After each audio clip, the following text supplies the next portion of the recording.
Buenas tardes a todos. Vamos a continuar con las sesiones simultáneas, la parte número 2, con la primera exposición del doctor Marco Nogués con enseñanza y aprendizaje de la física por modelos. Les comento, tenemos 10 minutos para presentar y 5 para preguntas y respuestas, y se les estará proyectando el tiempo restante. ¿Va? Adelante, doctor. Muchas gracias. Mi nombre es Marco Nogués. Bueno, estoy en realidad terminando la maestría en física, pero bueno, nada más para aclarar eso. Mi plática se llama Enseñanza y Aprendizaje por Modelos, y esto es un trabajo conjunto por compañeros y colegas de la Universidad Autónoma de la Ciudad de México, Mateo Barkovich y Octavio Campuzano, del plantel San Lorenzo Tezonco. En esta ponencia voy a presentar 3 partes, cómo se ven los modelos desde la filosofía de la ciencia, los modelos desde la enseñanza de la ciencia, y cómo trabajamos por modelos en la enseñanza de la mecánica en la UACM. Entonces, la pregunta de cómo se piensan los modelos desde la filosofía de la ciencia no es algo que nosotros nos hayamos preguntado desde una primera, desde el principio. Fue justamente gracias a que uno de nuestros colegas está terminando su doctorado en filosofía de la ciencia, que nos acercamos a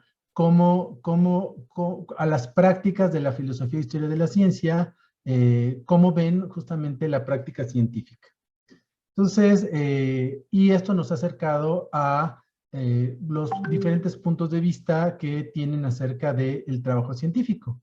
Y bueno, aquí les voy a platicar sobre el punto de vista pragmático, donde los exponentes principales es Gere y Passmore, Cynthia Passmore, su discípula, y también un poco Nersessian. Y la idea es, bueno, todos estos trabajos dan cuenta de que el trabajo científico es a través de los modelos, y lo que plantean estos tres, más o menos estos 3 autores, es que toda representación es parcial. Los modelos que se utilizan solo captan un aspecto de los problemas, desafíos y enigmas planteados por la ciencia. También para ellos es muy importante señalar que existe una relación triádica con respecto a los modelos. No solamente es el modelo y el objeto que está tratando de representar, sino también es muy importante incluir a la gente, sus metas y propósitos que tiene a la hora de plantearse un modelo. Y por supuesto, entonces esto depende muy fuertemente del contexto donde se utilizan los modelos. Otra aproximación que también nos ha ayudado mucho, caso de la filósofa de la ciencia Tarja Nutila, ella un poquito le quita el peso a los modelos en esta parte representacional, para plantear a los modelos como herramientas epistémicas, donde su uso se hace uso perspicaz de los medios representacionales y de sus affordances para ir planteando y resolviendo problemas. También, por lo tanto, proporcionan conocimiento en muchas otras direcciones, además de las ligadas a la representación. Entonces, ¿cómo estas ideas de la filosofía de la ciencia nos pueden apoyar en la investigación en enseñanza de la ciencia? Pues justamente es lo que voy a presentar ahorita. En este caso, nos basamos en el trabajo de Gilbert, donde él plantea que el origen de la instrucción de los modelos data de las investigaciones desde la década de los 80s, que empieza un poco con el estudio de concepciones alternativas, las misconceptions, donde se investiga el significado que los estudiantes les dan a las palabras y los conceptos, y que lo vivimos cotidianamente, y que sabemos que la instrucción tradicional pues no le quita a los estudiantes estos modelos que ellos tienen para pensar la ciencia.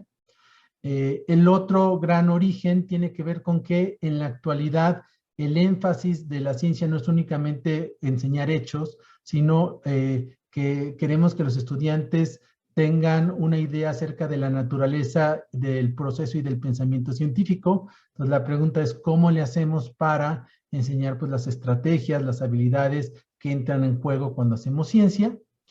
El tercero de estas raíces, que a nosotros nos interesa mucho desde la universidad pública, donde atendemos estudiantes que tienen dificultades de aprendizaje, es que necesitamos mejorar la accesibilidad de las ideas de ciencia, y esto porque los currículums que normalmente tenemos están llenos de contenidos, están fragmentados y presentan cosas muy abstractas. Y finalmente, Gilbert señala que la simulación computacional ha traído un nuevo elemento porque permite la posibilidad de crear modelos interactivos con mucha facilidad. Entonces, pues lo que ha surgido es unos pues modelos de los modelos. Quizá el trabajo más familiar para los físicos sea el que ha desarrollado Géstenes, pero nos parece en particular interesante porque retoma las ideas de la filosofía de la ciencia para poder como complementar y tener una idea más amplia acerca del uso de los modelos. Entonces, plantea que los modelos es un proceso cíclico, complejo, no lineal y creativo, que tiene 4 aristas. Por un lado es la creación, ¿no? Lo que pasa como en un modelo mental, que tiene que tener un propósito, tiene parte de la experiencia y de los conocimientos que tiene el modelador.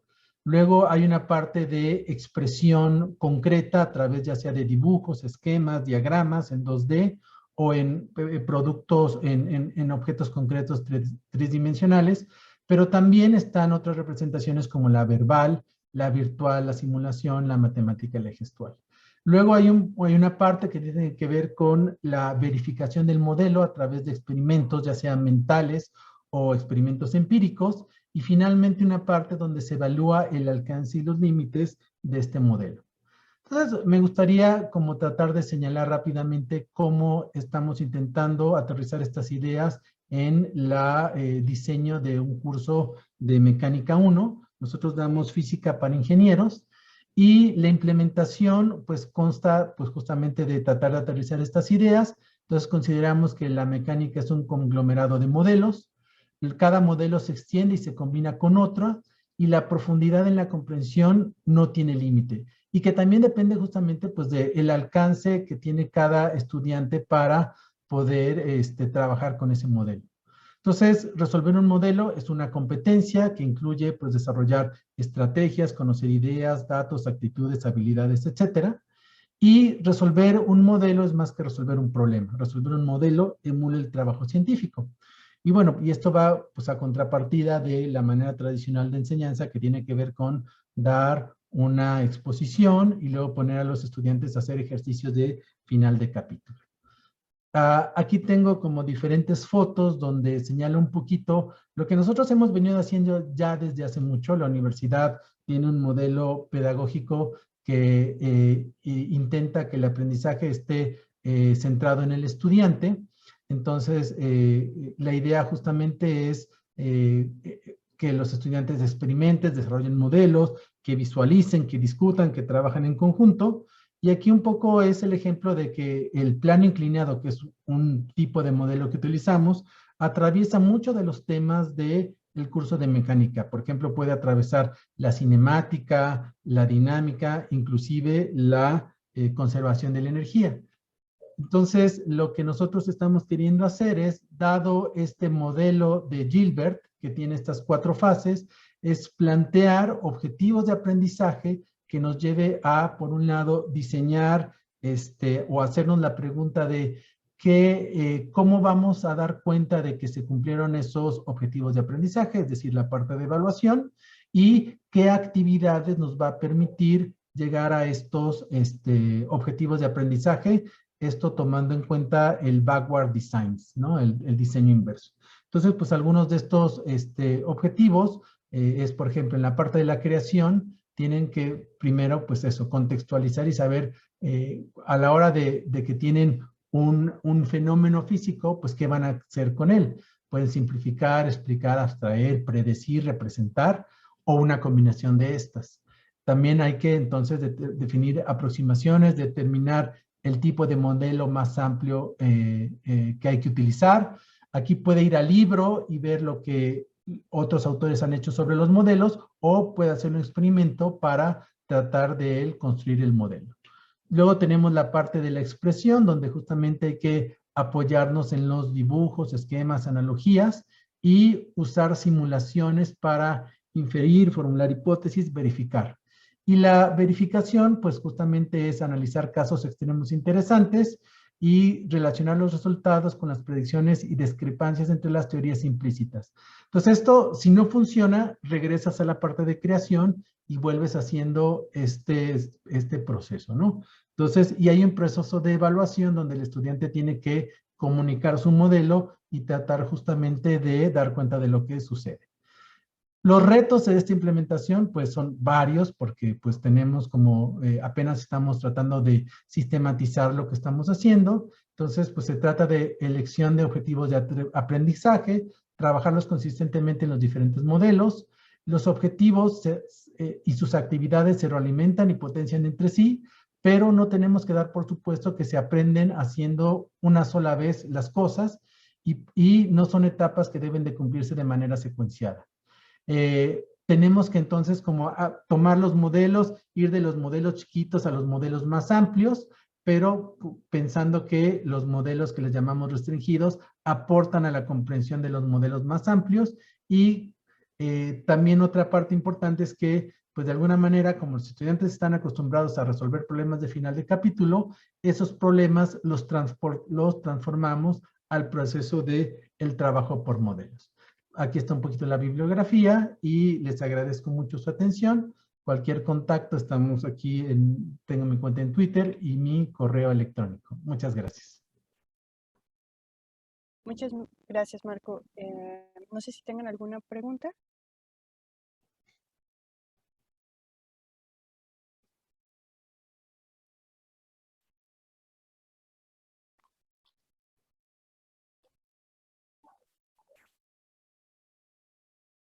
Igual, si lo marcamos levantando la mano o haciendo la misma pregunta en el chat, adelante.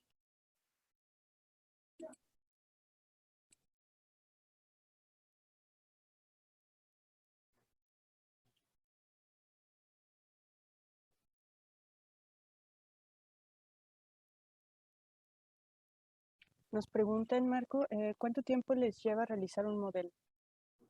Bueno, la idea depende del tipo de modelo, pero en general nosotros tratamos de estructurar el curso de 16 semanas, tratando más o menos de ver un modelo por semana. Pero como les digo, es un conglomerado de modelos. Entonces, digamos, el modelo más sencillo lo hacemos en una semana, y un modelo más complicado te puede llevar más tiempo.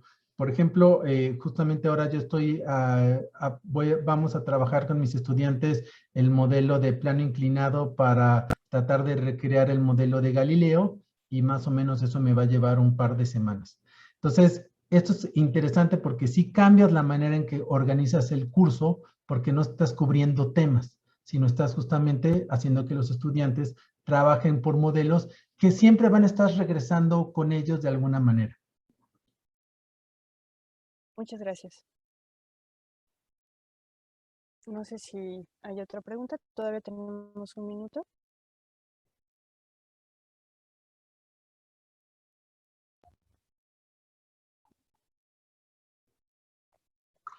Pues bueno, nada más aprovechar a decir que nuestra experiencia no es en la investigación en didáctica de la física, estamos como aproximándonos a eso y justamente pues ahora lo que queremos es entrar en contactos con personas que nos ayuden a justamente ver qué tanto nuestra aproximación podemos validarla. Okay. Hay otra pregunta, ¿cómo realizar las evaluaciones y cómo empatamos esta forma con la tradicional de cubrir los temas y ver las ecuaciones?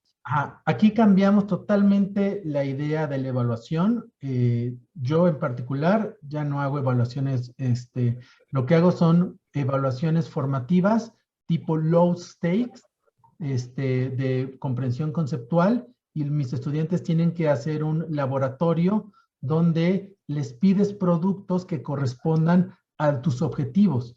Entonces, si el objetivo es que recreen un modelo, pues les tienes que pedir que expongan como, por ejemplo, utilizan el modelo para medir la caída, la G en una caída libre, ¿no? Entonces es muy interesante porque cambia totalmente tu manera de calificar y ahí es donde tenemos justamente el reto de cómo lo completamos. Afortunadamente en nuestra universidad lo podemos hacer porque pues es parte del modelo educativo hacer cosas innovadoras y en realidad estamos intentando justamente trabajando con backward design, con diseño inverso, justamente para que tus evaluaciones estén diseñadas antes de las actividades a partir de los objetivos que te plantees trabajar.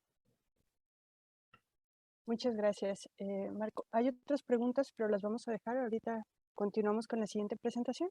Las dejaríamos al final, pero quedarían para ti también. Perfecto. Continuamos con nuestra siguiente exposición. Es la importancia del lenguaje usado en los enunciados de las evaluaciones de física por Marta Ofelia Rivera Hernández. Adelante.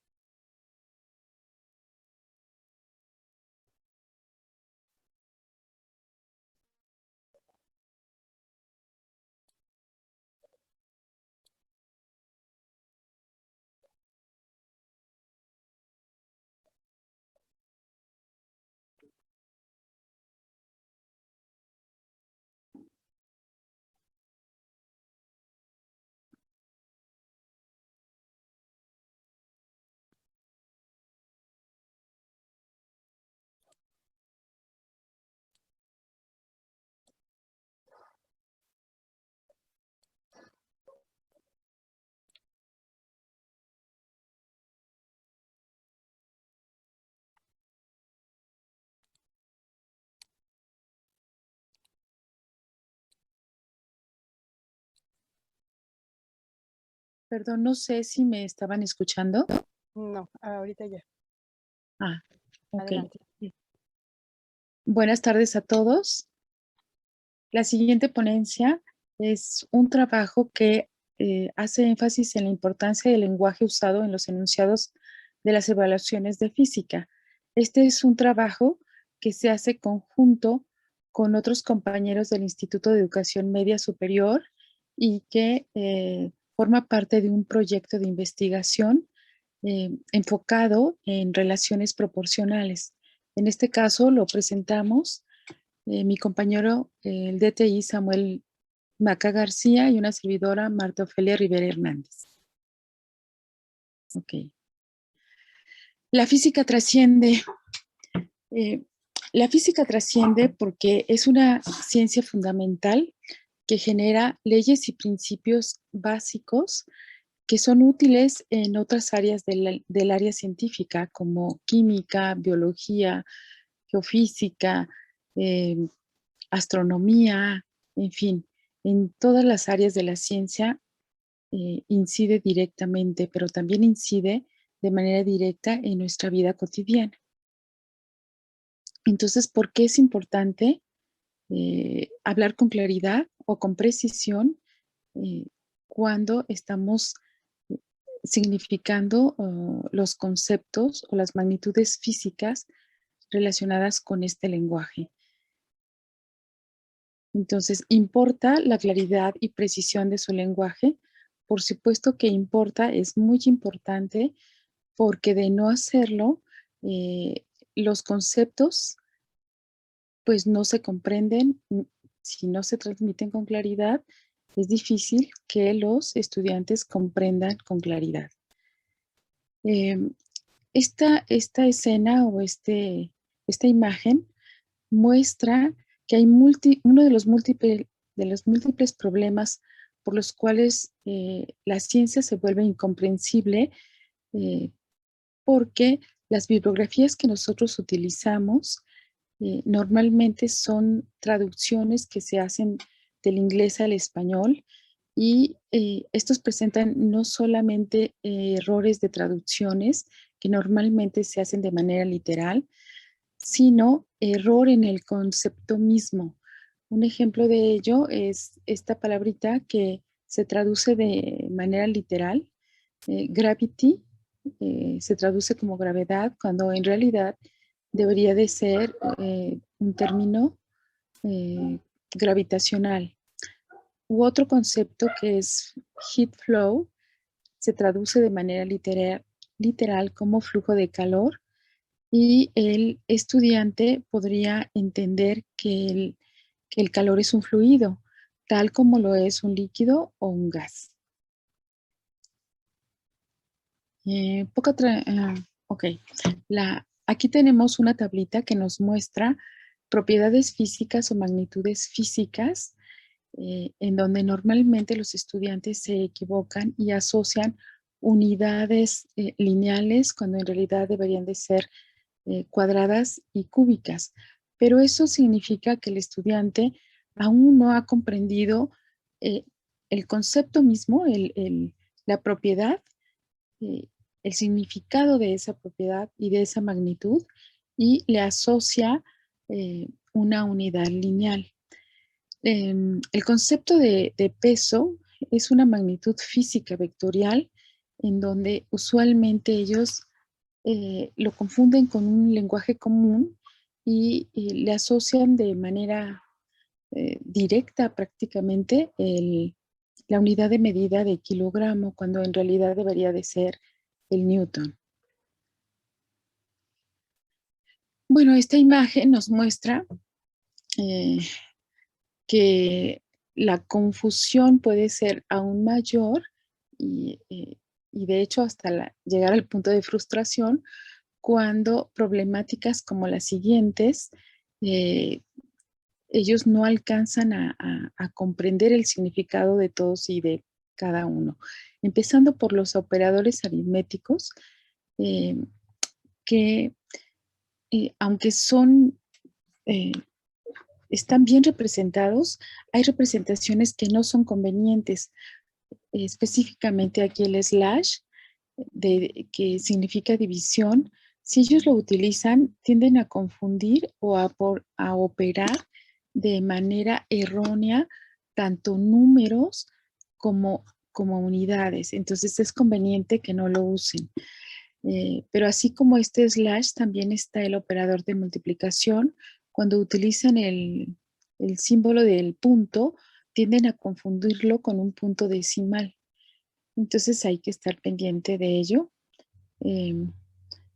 Otra confusión es esta palabra que se llama kilo o kilogramo, en donde el kilo representa es un orden de magnitud asociado a un prefijo, pero la palabra kilogramo es una unidad de medida asociada a la masa, unidad fundamental, y ellos lo utilizan de manera indiferente. La palabra masa o el concepto de masa o peso tiene que ver con las magnitudes físicas fundamentales y derivadas. Una es escalar, la otra es vectorial, pero en el lenguaje común se utilizan de manera indiferente. Cuando se hacen estas precisiones en el área de física, los confunde muchísimo. Otro problema es cuando se utiliza una misma letra o un mismo símbolo para representar magnitudes físicas o unidades de medida, pero de otra magnitud física. Tal es el caso de masa y metro, que utilizan la misma letra, que es la M, y ejemplos como esos hay muchísimos. Intensidad, corriente eléctrica, que utiliza I, intensidad luminosa, que también utiliza la I comúnmente, la P, que representa peso o presión, empuje, que sería más bien fuerza de empuje, lo relacionan con la E de energía, aunque energía sí puede estar bien, y temperatura o trabajo, y tantas más, ¿no? Aquí, alto, ancho, grosor, diámetro, bueno, hay cantidades físicas o magnitudes físicas que se representan con simbología diferente. Sin embargo, su unidad de medida está relacionada con una sola magnitud física, que sería la longitud, pero no alcanzan a discernir o diferenciar que se trata de esas magnitudes. Entonces, todo esto en su conjunto, más otras problemáticas, les generan gran confusión e inclusive frustración en el querer alcanzar o tratar de comprender de qué se tratan todos estos conceptos, pero sobre todo el significado que tienen y la aplicación que tienen en el área de física. Perdón. Y aquí una pregunta general, y si asumimos que los demás entienden lo que hace falta especificar o precisar, nosotros como docentes pues no tenemos que asumir que los demás entienden lo que nosotros sabemos que tenemos que especificar. Sí tenemos que detenernos y darnos cuenta que los estudiantes no están comprendiendo porque se están confundiendo. Aquí presento 2 ejemplos utilizados en una evaluación diagnóstica aplicada a estudiantes de 5 planteles. Y el texto mismo se muestra que no es claro. Entonces, cuando nosotros utilizamos bibliografías en donde existen enunciados que involucran conceptos que no son claros, estamos también contribuyendo a la confusión del estudiante. Por ejemplo, aquí dice que Melanie es una estudiante que camina 3,000 metros para llegar a la prepa y su compañero Octavio camina solo 600 metros. ¿Cuántas veces es más grande la distancia que recorre Melanie comparada con la distancia que recorre Octavio? El estudiante podría preguntarse, bueno, para empezar, no sé qué es distancia, ¿no?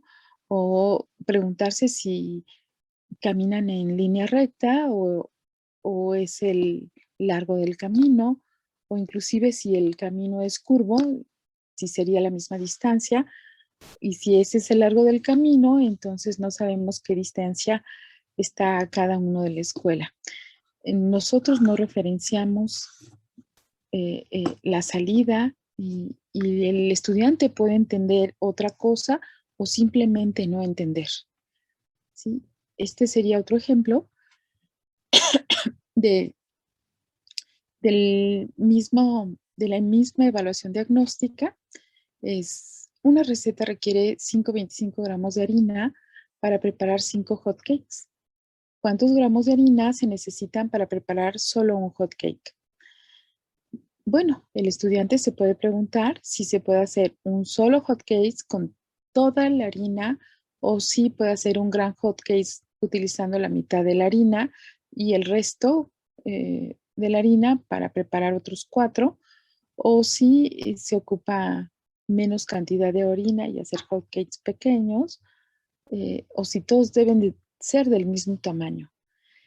Es decir, no especificamos, si no especificamos o no precisamos el problema planteado, el estudiante, y con toda razón, puede entender otra cosa. En resumen, aquí hay un diagramita en donde el lenguaje común se utiliza para precisar el lenguaje científico. Pero, sin embargo, hay múltiples aristas en donde esto se puede confundir. Puede haber una falta de comprensión cuando la sintaxis es confusa, cuando el léxico que utilizamos es inadecuado. Y aquí coloqué 2 ejemplos muy sencillos en donde hay una unidad de densidad en donde denotamos gramos por cada centímetro cúbico, pero que usualmente de manera verbal decimos que es gramos por centímetro cúbico, dando por hecho que el estudiante comprende el significado de densidad. Sin embargo, él puede confundir la operatividad creyendo, al decir gramos por centímetro cúbico, que él debe de multiplicar la unidad de gramos por el centímetro cúbico, cuando el significado no es ese. Lo mismo en las unidades de rapidez o de velocidad, en donde las unidades en sistema internacional son metros sobre segundo. es la distancia recorrida en un intervalo de tiempo igual a 1 segundo. Si nosotros lo mencionamos como metros por segundo, entonces el estudiante puede comprender lo mismo, que debe multiplicar metros por 1 segundo. Cuando las traducciones son imprecisas, hay imprecisiones conceptuales cuando no comprenden la diferencia entre las magnitudes físicas y las unidades de medida o simplemente las desconocen.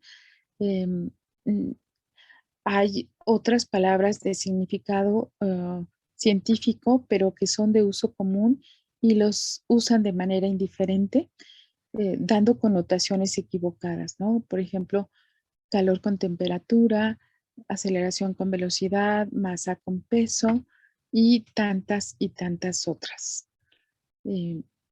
Las conclusiones serían cuando se establecen las relaciones entre las magnitudes físicas, se vinculan inherentemente a la representación matemática de conceptos, leyes y principios. Así que confundir los significados, la nomenclatura y las unidades de medida conllevan de manera natural a la falta de claridad y comprensión de los fenómenos físicos específicos y que a este nivel, al que enseñamos nosotros, al nivel medio superior, es mucho más relevante que el lenguaje simbólico, los conceptos, las leyes y los principios físicos se transmitan con mucha, pero mucha claridad. Y esta es una breve bibliografía. Y hasta aquí mi presentación. Muchas gracias por su atención. Muchas gracias. Continuaremos con la siguiente ponencia. Las preguntas las voy a dejar al final. Hay 2 en el chat, pero al final las vamos a dialogar. Igual, César, quedaríamos al final con la pregunta. Continuaríamos con los aspectos ontológicos y epistemológicos sobre las concepciones de los estudiantes respecto a las entidades físicas, por Gilberto Castrejón. Adelante.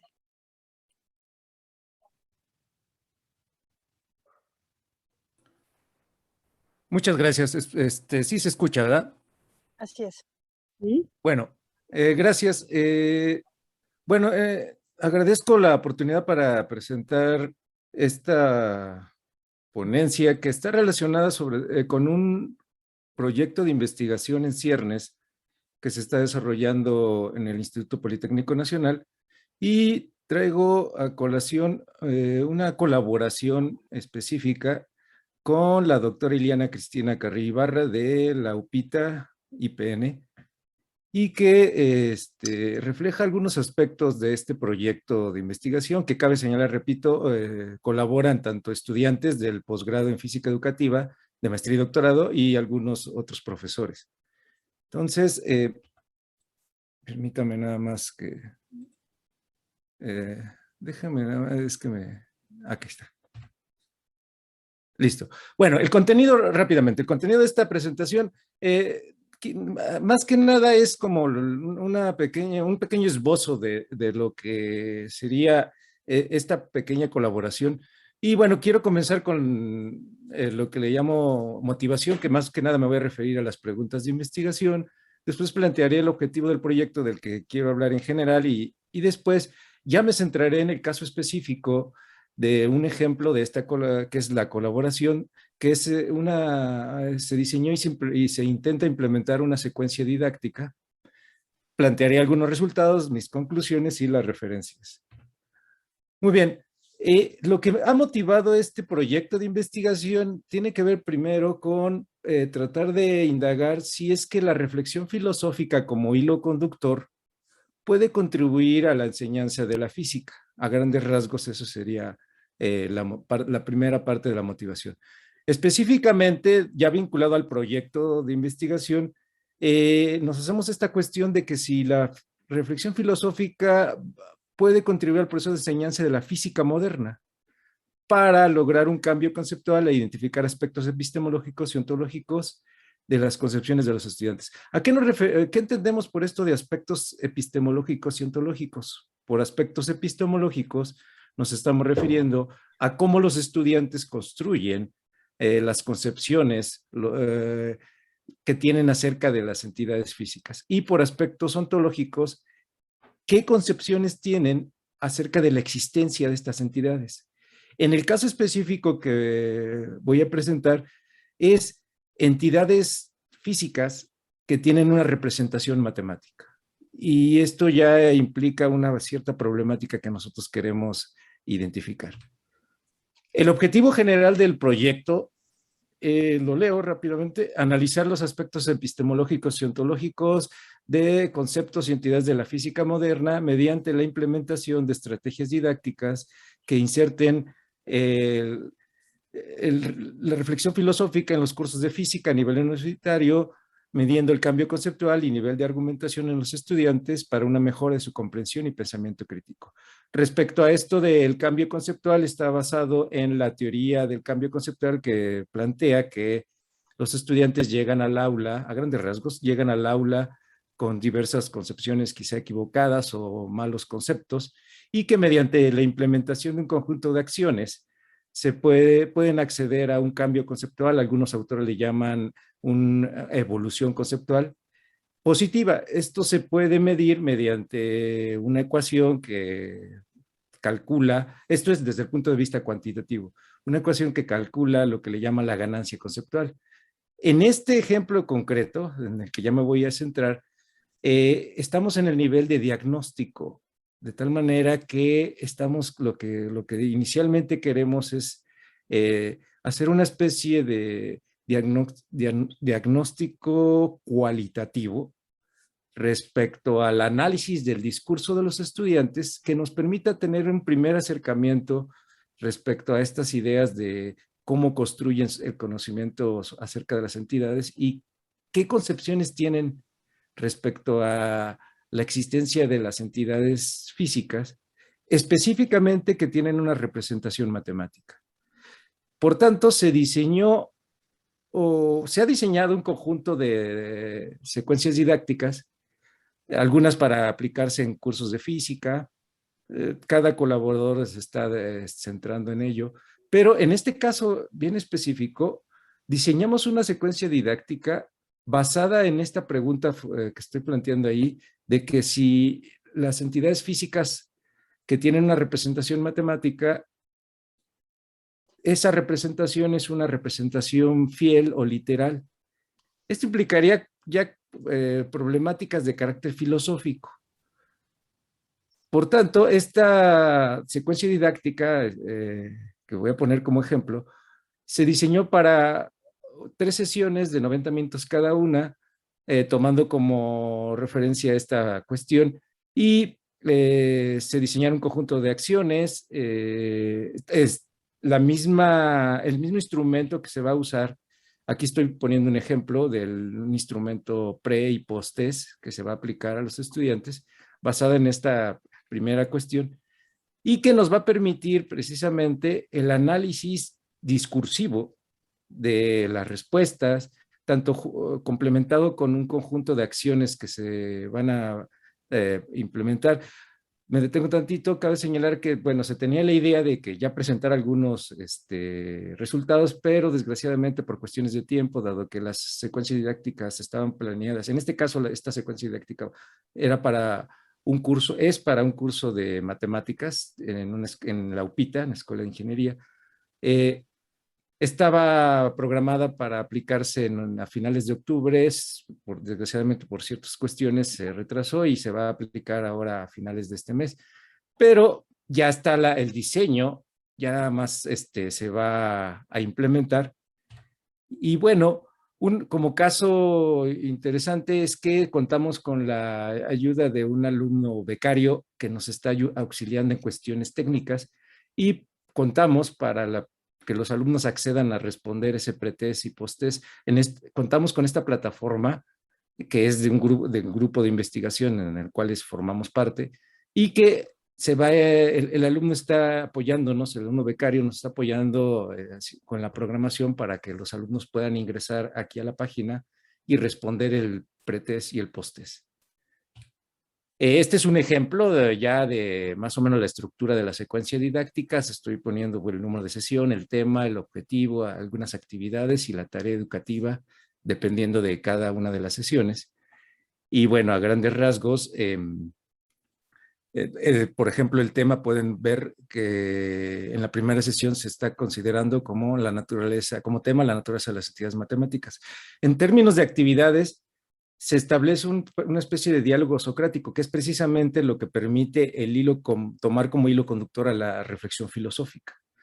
Ya esta cuestión del diálogo socrático ha demostrado su efectividad en algunas otras investigaciones. Bueno, en la misma bibliografía lo podremos ver. Y bueno, continúo. Estoy presentando aquí algunas de las actividades, objetivo, temáticas y actividades para casa, por ejemplo, de la segunda sesión y de la tercera sesión. Como material didáctico también para la misma implementación se está recurriendo a diapositivas. Aquí estoy poniendo un ejemplo de algunas de las diapositivas en donde se trata de que estas diapositivas permitan guiar y a su vez un mejor desarrollo de la discusión para orientar también las mismas reflexiones de los estudiantes. Ese es solo un ejemplo. Y bueno, rápidamente, algunos resultados, repito, como estamos todavía en el nivel de diagnóstico y todavía esta secuencia didáctica, por ejemplo, no se ha aplicado, contamos ya con algunas referencias que nos permiten más o menos esperar ciertos resultados.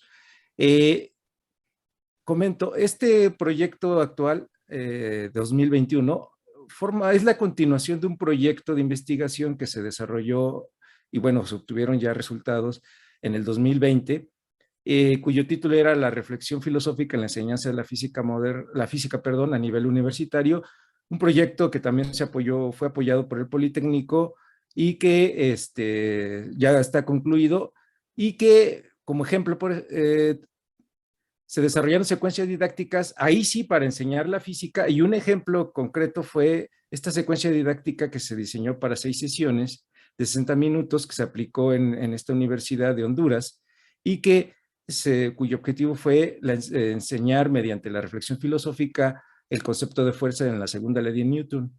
Se contó con grupos de control y grupo experimental. Aquí sí se calculó tanto cualitativo, perdón, se hicieron cálculos, es decir, se calculó la ganancia conceptual, esto ya implica un aspecto cuantitativo, pero también se analizaron los aspectos cualitativos. Entonces, estos resultados permiten más o menos sustentar los posibles resultados que podremos nosotros encontrar en este proyecto, repito, que está en ciernes, que uno de ellos nos lleva a las siguientes conclusiones. Lo que podríamos esperar a grandes rasgos en este proyecto actual, tomando como referencia los resultados del proyecto anterior, es que efectivamente la reflexión filosófica permite tener un poco de más claridad conceptual por parte de los alumnos, a su vez incrementar su nivel de argumentación y sentido crítico.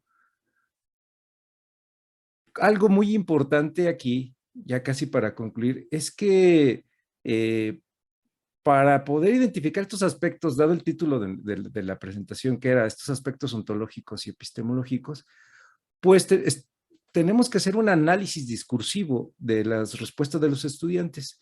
En la segunda fase del proyecto se intentará ya, porque cabe señalar, no estamos pretendiendo enseñar física precisamente con la implementación de esta secuencia didáctica. Lo que queremos es identificar estos aspectos de cómo construyen sus concepciones y qué concepciones a su vez tienen respecto a la existencia de las entidades físicas.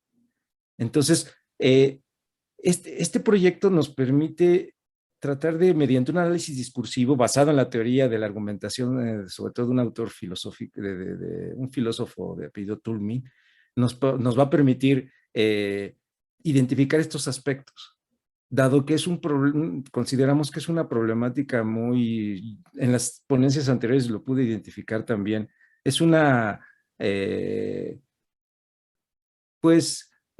preocupación en términos educativos, de que los estudiantes, a pesar de que a veces llevan ya han aprendido los conceptos y las temáticas de ciertos cursos de física, aún así siguen desarrollando falsas concepciones o o malas concepciones respecto a, sobre todo a los conceptos, a ciertos conceptos físicos o a las entidades de la física. Entonces, consideramos que esta primera parte de nuestro proyecto pues podrá arrojar algunos resultados muy interesantes para posteriormente desarrollar secuencias didácticas que sí nos permitan medir ese aspecto cuantitativo y a su vez enseñar algunos conceptos de la física, ya para específicamente lo que nos interesa, los conceptos y entidades de la física moderna. Algunas de las secuencias didácticas vinculadas a este proyecto sí están atendiendo ese aspecto. Y bueno, para no robar más tiempo, aquí presento algunas referencias que han inspirado este proyecto. Estoy a sus órdenes y agradezco la oportunidad. Muchas gracias. Hay dos preguntas. Una es, ¿qué entienden por reflexión filosófica? Y la otra, una reflexión que se hace entre filósofos. Y ya se cierra la pregunta. Bien, a ver, la primera, ¿qué entiendo por reflexión filosófica? Pues todo el tipo de discusión, reflexiones en términos, no quiero ser redundante, pero en términos filosóficas. ¿Qué es una reflexión filosófica?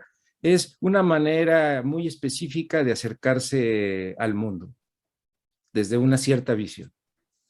No quiero meterme en definiciones. Es una manera de entender problemas de tipo de conocimiento, problemas acerca de la existencia de entidades, problemas de todo tipo. Entonces la reflexión filosófica pues simplemente es una manera de concebir la realidad, distinta, por ejemplo, a la reflexión científica. Consideramos que esto se puede utilizar como herramienta. No sé si respondí, traté de ser, no irme más allá. La segunda pregunta no le escuché muy bien. Dice, ¿una reflexión que se hace entre filósofos? No. Aquí lo que estamos tratando es de usar como herramienta a la reflexión filosófica en el contexto de la enseñanza de la física. Es tan simple, y ya lo dejo. En el caso de la física moderna, hay entidades que dan pauta a la reflexión. Por ejemplo, el espacio-tiempo tiene una representación matemática, o el tiempo en sí, por ejemplo. ¿Existe el tiempo? Esta pregunta ya es filosófica. ¿El espacio-tiempo existe? Es una pregunta filosófica. Entonces, mediante esta implementación del diálogo socrático, que tiene este hilo conductor, la filosofía, pretendemos que los alumnos en los cursos de física accedan a un cambio conceptual, a tener una mejor claridad respecto a los conceptos, y a su vez pretendemos indagar qué concepciones tienen acerca de estas entidades físicas. Muchas gracias. Otra de las preguntas, si el objetivo no es enseñar física, sino sondeo la forma de comprensión, ¿qué aprende el estudiante? Bien, aclaré que en esta primera fase del proyecto era diagnóstica, de tal manera que nos permita identificar algunos ciertos aspectos. En la segunda parte del proyecto ya vamos a implementar secuencias didácticas, incluso por eso mismo no hicimos un análisis cuantitativo, o no vamos a pretender hacer un análisis cuantitativo en esta primera fase. En la segunda fase ya vamos a hacer un análisis cuantitativo y vamos a establecer algunos temas de física, en este caso de la física moderna, implementar la secuencia didáctica y medir tanto la ganancia conceptual como los aspectos cualitativos del discurso de los estudiantes, para observar a su vez si se ha ganado, si han comprendido mejor. Ya para concluir, el que sí estamos considerando la enseñanza de la física es que mencioné a su vez que este proyecto es una continuación de un proyecto que ya se concluyó, y que en un caso muy particular se usó la reflexión filosófica para la enseñanza del concepto de fuerza en la segunda ley de Newton, y se pudo demostrar que sí se obtuvo un cambio, una ganancia conceptual. Entonces, quizá no fui muy claro, pero por ahí va más o menos esta idea. Muchas gracias. Las dos preguntas que quedaban pendientes, una era para Marco. Muy interesante el trabajo. ¿Cómo te pones de acuerdo con las academias para plantear una metodología distinta? La idea, voy a abrir mi cámara, aquí lo que es interesante es un poco, primero es qué es el trabajo colegiado, ¿no? Entonces, bueno, tristemente el trabajo colegiado es muy difícil cuando no compartes como los mismos como principios de acción, ¿no? Entonces, sí hay una tensión constante con nuestros colegas que quieren cubrir los contenidos, a los que no queremos cubrir los contenidos porque evidentemente no terminamos por cubrirlos. Entonces, de manera concreta, lo que sucede es, como nuestra evaluación no es una evaluación consensuada, pues un poco cada quien hace lo que quiere, entonces eso lo resuelve. No debería de ser así, debería de justamente como tratar de aproximarnos a algo como que nos permita establecer puntos en común, pero aquí viene pues un poco lo difícil de pues justamente entablar un diálogo común. Y a la pregunta que hacían en la conferencia de la primera, pues yo creo que aquí nos podrían ayudar mucho los investigadores en enseñanza de la física, justamente a partir de la investigación, mostrarnos pues nuevas maneras de evaluar, nuevas maneras de hacer actividades y que como que tuviera el peso argumentativo para decirles, no, pues sí vale la pena cambiar estas maneras, ¿no?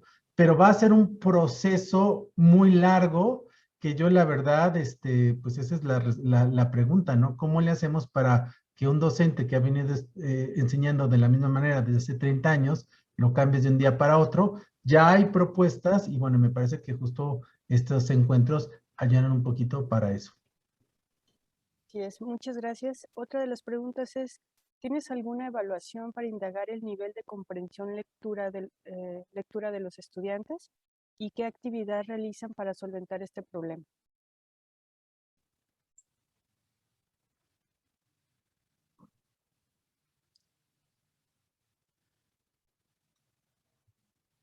También sería para ti, Marco. No, esa yo la hice, se la hice Ah, a los compañeros del IEM. perdón.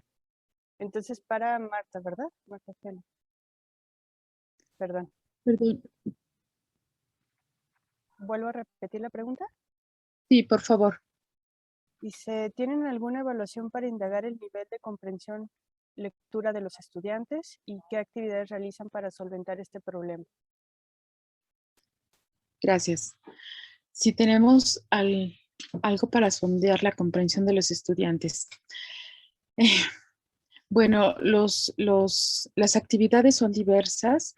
Hay que trabajar en conjunto con ellos, desde llevarlos prácticamente a la biblioteca y leer con ellos, estar explicando concepto por concepto. Nosotros dedicamos mucho tiempo a los estudiantes, muchas horas de tiempo para darles asesorías de manera particular, y ellos se acercan cuando tienen dudas específicas. Los exámenes son prácticamente irrelevantes, solamente es para dar pauta a si ellos están comprendiendo o no, no generan una evaluación radical. Este es un trabajo de todos los días, se construye día a día, momento a momento, y de verdad es un gran trabajo, pero que se lleva a cabo a través de todo el curso. Un curso dura 6 meses y continúa para el siguiente, y pues es prácticamente estar con los estudiantes. ¿Puedo Muchas participar? gracias. Sí, adelante, Samuel. También, bueno, primero estaba César, levantó la mano. No sé si puedas realizar tu pregunta, César, y ahorita adelante.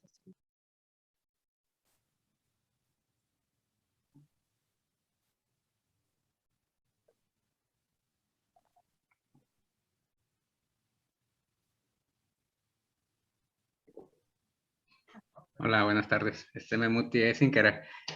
También son preguntas relacionadas a la segunda exposición de Marta Rivera.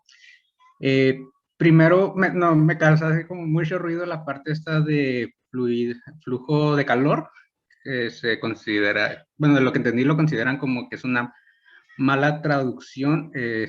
de mi punto de vista no se podría considerar como una mala traducción. De hecho, cuando hablamos de flujo de calor o flujo eléctrico o flujo de un fluido, son análogos, de hecho, a varias de las ecuaciones, ¿no? Entonces, yo considero más que una mala traducción, sino que muchas veces se confunden estos conceptos, como lo que es flujo y fluido, ¿no? También en lo que era el problema que venía ahí de distancia, considero que más que esté mal redactado, que sí se podría mejorar la redacción de ese problema, más que esté mal redactado, con los alumnos siempre hay una cierta deficiencia con la parte de la comprensión de los conceptos.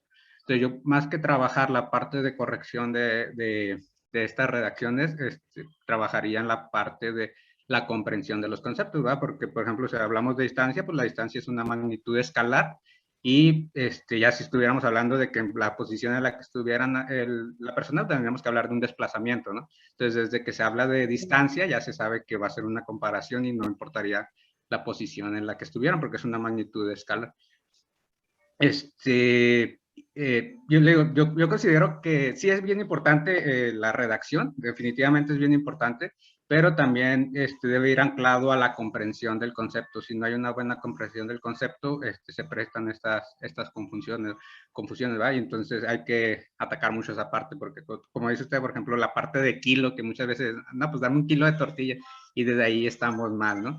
O que no aclaramos el de metros por segundo, porque de hecho es por unidad de segundo, ¿no? La palabra, la forma correcta sería decir metros por unidad de segundo, pero siempre usamos el por segundo, le quitamos la unidad, pero tendríamos que aclarar esta parte para que el alumno tuviera esa mejor comprensión, ¿verdad? No tanto que estén mal los conceptos o las palabras que se utilizan, sino que se debería de abundar más en la comprensión de estos mismos. Sí, gracias David, pero es que es precisamente a lo que me refería, que tenemos que trabajar mucho en la precisión de los conceptos, porque traducciones meramente literales sí pueden confundir al estudiante. Por supuesto, y a eso voy precisamente, en que nosotros como docentes debemos de tener claro el contexto que nosotros deseamos transmitir para que la transmisión y sobre todo la comprensión de ellos sea lo más clara posible. Gracias. Muchas gracias.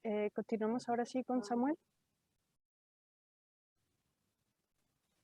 Bueno, sí, muchas gracias. Yo más bien quería aclarar que yo puse algunas de las respuestas a las preguntas que hacía Marco Nogues, mientras mi compañera, que es Marta Rivera, yo colaboro con ella, estaba haciendo la presentación. Entonces yo ahí puse unas de las respuestas y pues ahorita que comentó César David Fierro Ruiz lo de la distancia, pues como dice, bueno, yo sí quisiera aclarar algo bien importante. Si la distancia es un escalar, efectivamente, pero en el enunciado que se presenta se dice, el estudiante camina tanto, pero sí es bien importante entender que nosotros no siempre caminamos en línea recta. Y una distancia es una medida que hay entre dos puntos. La distancia más corta, si lo queremos definir de una manera simple y sencilla, la distancia más corta entre dos puntos siendo una línea recta, ¿no? O un segmento de recta, como lo quieran definir, pero se entiende que es la distancia más corta entre dos puntos en línea recta. Porque estrictamente si lo hacemos dentro de la superficie terrestre, vamos a ver que la distancia entre dos puntos pues no es una línea recta, como dicen, no es una geodésica o un segmento de geodésica. O sea, por eso tenemos que ser muy precisos, como decía mi compañera Marta, en el uso del lenguaje, cómo transmitimos las ideas a los estudiantes. Y lo hacemos y nosotros presentamos pues esta problemática porque los estudiantes con los que nosotros laboramos son personas que con justa razón, como lo decía mi compañera Marta, cuestionan ese tipo de cosas y tienen dudas acerca de las mismas, porque efectivamente nosotros a veces asumimos cosas o creemos que los estudiantes entienden o damos por obvias muchas cosas que ellos no tienen por qué entenderlas, ¿no? Simplemente es entender que los estudiantes no tienen por qué saber todo lo que nosotros creemos que saben y que nosotros también nos pongamos en los zapatos de los estudiantes para entender por qué razón no comprenden, ¿no? Digo, si hay dentro quizás de los presentes, ha de haber muchos que utilizan la palabra kilo en su enseñanza. Y esa palabra está mal utilizada. Ese prefijo, como decía mi compañera Marta, es un orden de magnitud. Entonces, también hay que tener cuidado. Nosotros muchas veces en lugar de formar, deformamos. Hay que tener cuidado nada más. Gracias. Bueno, Sí, muchas gracias a gracias. todos los participantes. Gracias también por sus apoyo en las respuestas. Entraremos ahorita a un receso y regresaremos a las 3 de la tarde con una conferencia magistral en la sala principal. Muchas gracias a todos. Gracias.